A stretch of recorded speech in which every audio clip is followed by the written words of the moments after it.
রাত তখন প্রায় 12টা। আকাশ মেঘে ঢেকে আছে। চারপাশে এমন নীরবতা যেন পুরো পৃথিবী ঘুমিয়ে পড়েছে। রাকিব গ্রামের দিকে ফিরছিল। ট্রেনের সময় মিস করে সে বাধ্য হয় ছোট্ট পরিত্যক্ত কালীগঞ্জ স্টেশনে থামতে।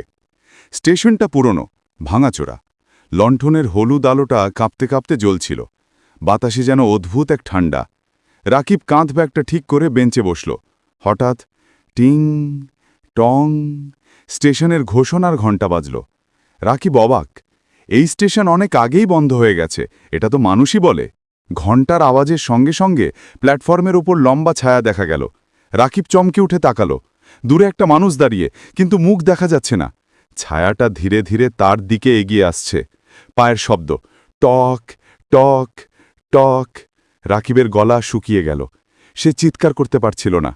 হঠাৎ ছায়াটা তার সামনে এসে থামল। রাকিব দেখল, এটা মানুষ নয়। মুখ নেই, চোখ নেই, শুধু ফাঁকা কালো গর্তের মতো দুইটি দাগ।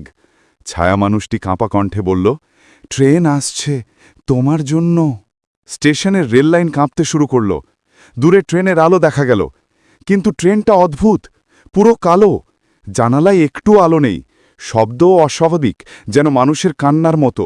রাকিব দৌড়াতে শুরু করল, কিন্তু যত দৌড়ায় স্টেশনের দরজা তত দূরে যেতে থাকে, যেন সে এক জায়গায় আটকে আছে।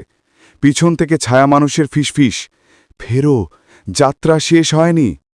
হঠাৎ রাকিব চোখ খুলল। সে নিজের বাড়িতে, বিছানায়। মা জাগিয়ে দিয়েছে। এই, কবে এলি রাতের ট্রেন থেকে?